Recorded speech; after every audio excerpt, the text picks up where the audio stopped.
Hello, and welcome back to another episode of the North Carolina Business Podcast. Here we talk with the owners about their products and services that they offer in their business, and we learn about their story. We find out about their life's journey and what was it that inspired them to become entrepreneurs. So grab a glass of iced tea or your beverage of choice and join us in a nice conversation to get to know another great North Carolina business owner.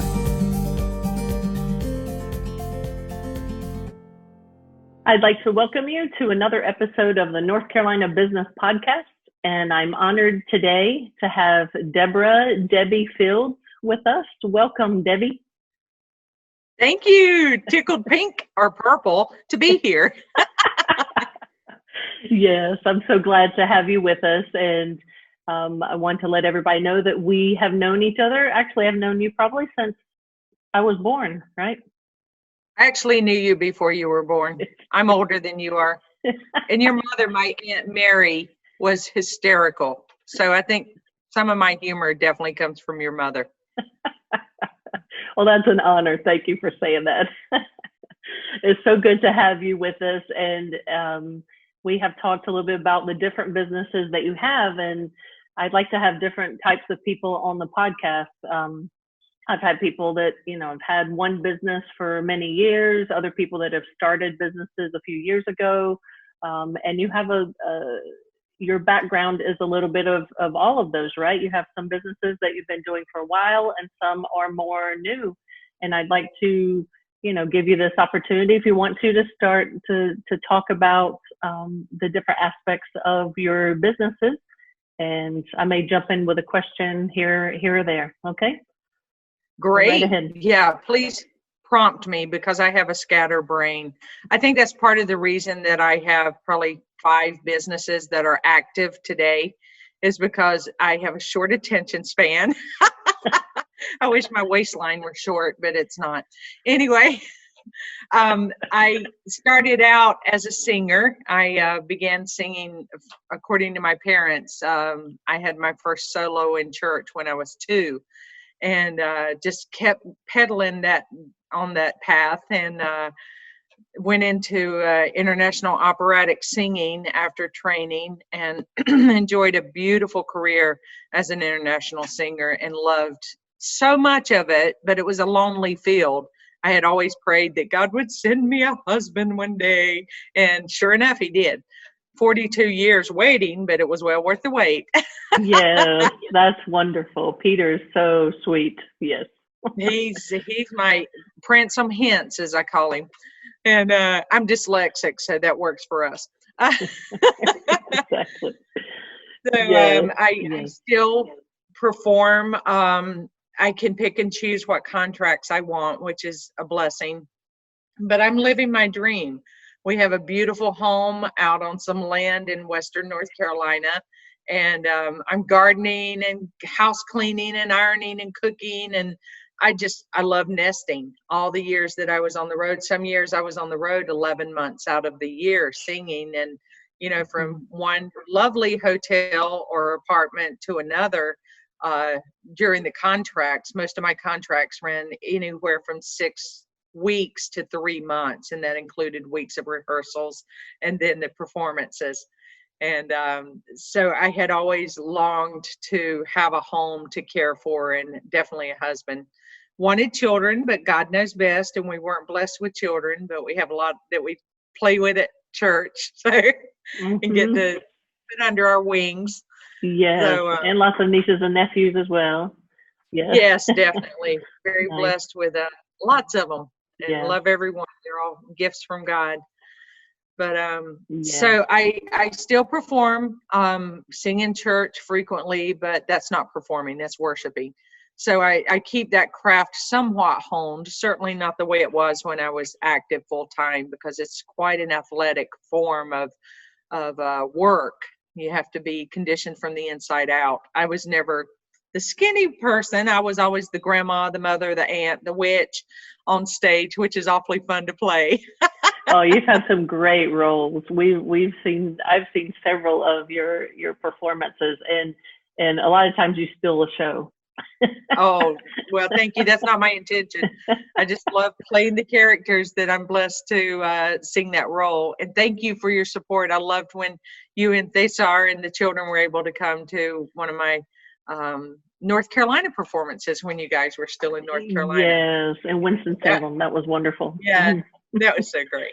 Yes. So that's my music end. I trained at North Carolina School of the Arts for undergraduate school, and then was blessed to have a full scholarship to the New England Conservatory in Boston.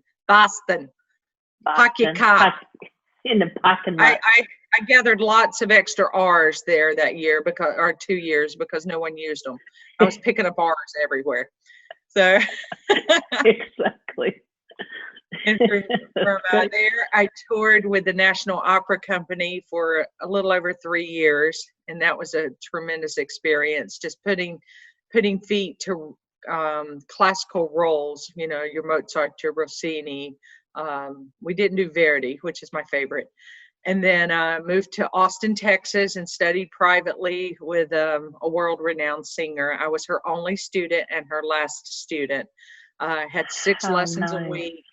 Yeah, 6 lessons a week, didn't work on Sunday, and each lesson was a minimum of 3 hours. So I worked very hard there and gained a lot of knowledge and technique. Mm-hmm. From there, I went to New York City. God called me to New York City. I did not want to go. I'm a country girl, barefoot. Let's, go garden.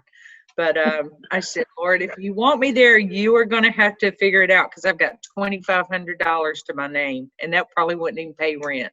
So he worked it out beautifully. 3 weeks later, I landed in New York and was there almost 12 years before Peter and I married in 2005.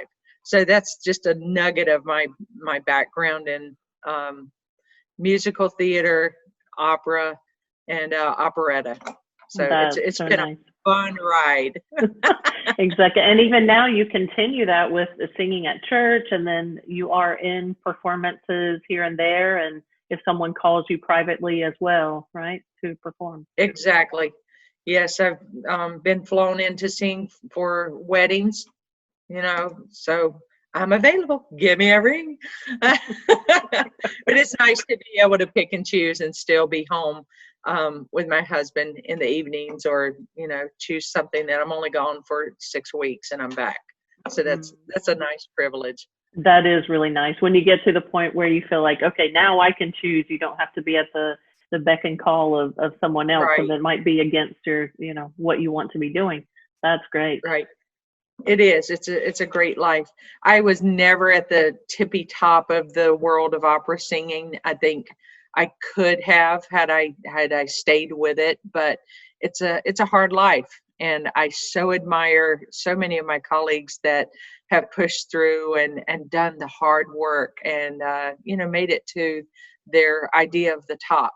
So everybody always thinks singing at Carnegie Hall is the top. I had that privilege. That was great to be a soloist at Carnegie Hall with a full orchestra and over 175 voice choir behind you with a classical work. But I did the Metropolitan Opera outreach program, which was canceled. They still paid me though. So at least I can say I was affiliated with the Met, but I never sang main stage. But that's okay. My identity is in Christ. It's not in what I have been able to accomplish. So that's always a comforting thought. Yes. And then any profession anyway, or whatever a person's doing, there are the good sides and the not so good sides. I mean, that's like, Cesar, my husband, it's a classical pianist, but he's a professor more than a performer. And the people who are performers, like you said, it is very sacrificial. They're on the road all the time, and when they're not, they're practicing, classes, perfecting their art. It is very sacrificial. So it's up to each person to decide. Yeah. Absolutely. You've nailed that on the head. And I so love to hear Thesar play. He is a remarkable artist. In fact, my nephew, who's a classical guitarist, said that he learned more from one session with your husband than he had in several years of training with top echelon teachers. Oh, so, that's really sweet. Yeah, he enjoyed working with him that day, and it'll be interesting to see where he goes where Nolan goes with his art. Yeah, that's nice. Keep that name under your hat. 𝐿𝐿𝐿, classical guitarist, quite amazing. Check him out on YouTube. Yes, yes. I hope he'll come to Spain sometime. I'd love for him to. Oh, I think you should do some Spanish composers he's playing now. Just every Sunday we have a Zoom call with the family, and we beg him. Well, we don't have to pull his leg too hard, but he usually plays a new piece he has worked on that week for us, and we're like, "Where's the recording of that? It's so gorgeous." How nice! So it's like runs in the family apparently, and Janice too is a musician, and and Patty's an artist, and Cliff plays the guitar. Your siblings, yes. Mm-hmm. And Daddy always said he played the radio. So very well at that. Yeah, and drove the bus. That's exactly right. That's exactly right. And Aunt Diane, your mom, it's amazing how she has just opened up to painting in the last few years, has created some just absolutely beautiful pieces. Amazing. She has pieces. More talent in one finger than the whole family, the 4 children have combined. I mean, she's never found an instrument she can't play. She can harmonize on, whatever, the soprano, alto, tenor, or bass. She can pick and choose notes and just fit right in so sweetly. And her painting, and of course her career as a caterer and cake decorator, she's quite the artist. So exactly. I feel that probably came from her line of the family. Yeah, that's really the beauty came from Daddy. So that's right. Yeah. One of the highlights, I mean, many wonderful memories I have growing up is being in the car with you and Patty and Janice and Aunt Diane. I don't remember where we were going, but we were all singing, and we were all harmonizing with each other. And I don't even remember what we were singing, but I just have that memory, and how that just made me feel so good. I just love singing and harmonizing with you guys. Oh, that's so sweet. I don't remember that. That's so cool. Yeah, in the station wagon. Mom and Daddy used yeah. When we would go on road trips down to see family in Florida, we would have, they would have to entertain 4 kids for a while. But Mom would start singing something, and we would have to pick up the line and continue the story. So all 4 of us, and even Daddy would pipe in. He would. But it's sweet memories, and we were raised with classical music, and then church music. Mm-hmm. We weren't a rock and roll family. I mean, neither here nor there, but we just weren't. And we didn't listen to country music. So I found that interesting. I think that built into all of our love for classical music. But Mom would listen to an orchestral piece and paint the most amazing story. Here comes the rabbit. But he's so sweet. The tenderness of the music, and then there's a wolf behind that rabbit. But she would just paint it so vividly that you were just enthralled. And then, a year later, that same orchestral piece might come on, and it had nothing to do with a rabbit or a wolf. It just made it up. Yeah. Yeah, it was so amazing. It was a great childhood. Nice. Yeah, most definitely. And one of your businesses is Balmoral Design. Can you tell us what that? It is. Doesn't that sound fancy? I really like it. Where did the name come from, by the way? A can of paint. Seriously? Yeah. I saw Ralph Lauren Balmoral Red. Back in '94, I think it was. And I've been designing and doing that type of work for years and years and years. I'm 57, so I can remember designing back when I was 4 or 5. but getting paid for it was a little bit later. Cookies. But right. see, I told you I'm crazy. But I painted my little bathroom in New York City. I rented a room and a bathroom, nice, in a gorgeous, huge apartment in the Upper West Side of New York City. And I asked the lady I rented from, she was a lawyer, still is. And I said, may I paint my bathroom? She said, go for it. So I looked and looked, and I found the most gorgeous red I had ever seen in my life. And at that time, and it was called Balmoral Red by Ralph Lauren. And I was like, Balmoral, I need a name for my design company, because I was already working in New York City as a designer when I wasn't on stage singing, an interior designer. And I thought, Balmoral, that is gorgeous. I know that's a Scottish castle owned by the royalty.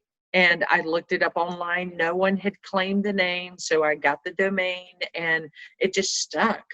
It's kind of hard to say, but it looks pretty on a card. I do like it. I like it. You know, it has Balmoral Designs. So I apprenticed with Forche Designs, Judy Forche in Texas, and she was classic to the core. And I learned so many skills from her. In New York City, I had 3 roommates, the owner of the apartment, and then 2 young ladies. One was a textile designer, and the other worked for Cone Mills in New York City. And we all, I know you did a wonderful podcast about basically the history of Cone Mills, or a thumbnail sketch of it. Yeah. And she was an executive with Cone Mills, and they had 2 very beautiful apartments on the east side off of Park Avenue, which that's pretty swank. I was over on the west side. She said, Debbie, you do such great work. I'm like, thank you. She said, we would like to hire you to gut out and start from scratch our 2 corporate apartments in a high-rise building on the east side. And I'm like, great, let me take a look at it. I'll draw up a proposal, and we'll see where we stand. So we sat down, and I said, what's my budget? And they said, there's no budget. And I went, what? They said, just do what you want to do. We trust you. I'm like, okay, because I'd shown them my portfolio.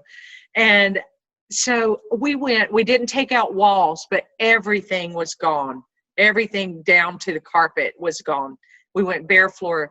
I ordered carpet. We ordered window treatments. We ordered furniture. When I say we, it sounds more impressive when you're working with a we than an I. So I was in charge of everything, right down to the forks and the cutlery and the stemware. It was unbelievable. And this was in the height of, the economy just booming. So that was my claim to fame for interior design. I've never again worked with a client that said, we don't have a budget, do what you want to do. And the corporate heads were extremely pleased, and of course that made me happy, and their check didn't bounce, so I was doubly happy. Right. But it was a That's great time. And then I went on to have other clients in New York City, and of course when we moved to Connecticut after I was married, I had clients, and and then again here in Western North Carolina.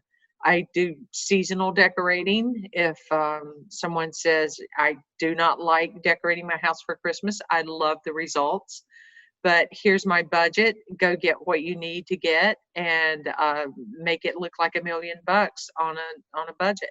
I'm like, I can do that. I'm from Pleasant Garden. I can do a lot of things on a budget. So, right. And yes. So under the umbrella of Balmoral Design, I have 3 entities or 3 legs. One is the interior design. And a lot of times I will just go in and I give free consultations and say, what is your budget? And what if we pulled this piece from this room and combined it with what's in this room and just kind of moved things around. Let's hang your pictures in a different format and see if you like it. And a lot of my business, I don't have a website for Balmoral Design because we have a lot of open houses, and I can incorporate all of my businesses, which I'll get to in a few minutes, the other businesses. But people enjoy our home, which is a blessing. We want people to feel comfortable. I always tell people there's nothing precious in our home except for my husband. So, feel comfortable. And yes, like, it's comfortable and it's beautiful as well. It's very beautiful. Yeah, thank you. It's very beautiful. But like you said, it also feels, it looks like it feels comfortable too. Right. I love traditional refined with a twist. I don't typically work just in one genre of style. So I like to mix and match, and I don't necessarily try to bend my talents to match what my client is looking for, because there are plenty of fabulous decorators out there that they can go to someone that's mid-century modern. I said modern. How do you like that? Thanks, Janice. Or if they're ultra contemporary, I can do that, but my heart's not in it. That's not where my heart is. So I tend to gravitate towards people that enjoy our style, and it just flows naturally. So I don't try to fit a square peg into a round hole, because it frustrates me and my client. So I learned that early on, to just do what you know. I'm always willing to grow, but I know what my style is, and that's where my clients meet me. And then I can turn around and say, what do you want? And let's see how we can work together. So it's fun. So the other leg of Balmoral Design, we've got interior design and then professional organizing. I go into someone's office and completely get them Martha Stewart organized. And or I can go into their home if we're working with a closet, if we're working with a children's playroom, or in a kitchen. Kitchens take a long time because there's so many implements in a kitchen. But do what's practical. It saves them time. It saves them money, especially if they're working from home with a business. It might be a piece of equipment that they rarely use, but if they need it right then. And they know exactly where it's going to be. So that helps. And then the third leg of Balmoral Design is thorough, almost sterile cleaning, a very, very thorough cleaning of your office space or your home. I know during COVID, we're all talking about sanitizing, but when I go in and do a first cleaning for a client, it goes down to nitty gritty. There's nothing left to clean and polish. And then we start building the elements back into it, and everything I touch is thoroughly clean. So, you can run your finger on the top of the cabinetry in the kitchen and there's not a speck of dust. Or the baskets that you would put on the top have all been cleaned thoroughly. So it's like, it smells so good and it's so fresh. And I use all natural products when I clean. So it's a healthy environment and a great feeling for the customer. And then if they want, I certainly can keep that maintained. So I love cleaning. It's a sickness. I tell you, it's a good sickness, but I love cleaning. And so I will never clean anybody's place unless I take it down to the nitty gritty clean. And of course that costs more, but then I can maintain it. So that's how that works. So I ran all of those businesses in New York City in between training for operas, coaching, voice lessons, and being on the road. And if I had regular clients, cleaning clients in New York City, I had plenty of colleagues that were not under contract at that time that were hungry for work, because in New York City, you have to make a living. And everywhere you do, but especially in New York City. So they would fill in for me, and I would take them and introduce them to my upper echelon clients. I had some really amazing, well-heeled clients that were just as sweet as could be. And they would fill in for me, but they would have to meet the family and they would have to approve, because these families were my families, and I would never bring anybody in that I didn't trust. So it was a good fit for me and the talents that God gave me to use for his glory. So that's how I kind of functioned in New York City. I never had to wait tables. That was my work when I wasn't on stage. So nice. Right. And you found a way to make it all work. You were open to that, and that was it seems like it's right up your alley too, the interior decorating and organizing and cleaning. I can vouch for that. Whenever we were young, I mean, your room was spotless. I remember even going, you couldn't have been more than 12 or 13 years old with the broom cleaning out the corners at the top of the ceiling. And we knew not to go into your room because we would, take something. Janice still reminds me that she could never come into my room unless she had had a bath and brushed her teeth.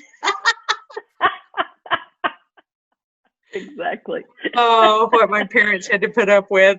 Forget my siblings, my parents. So that aspect kind of scarred you for life. No. Actually, I mean, I can't say I'm the I don't clean every single day. I'd say probably Cesar is more of every single day, sweeping, mopping. But I'm the one, I'll get in there once a week or once every couple of weeks and clean the nitty gritty places that he wouldn't. So he's the more everyday, keeping things clean. But I'm the, I'll go in and clean things that he didn't even know you were supposed to clean. It sounds like a perfect balance.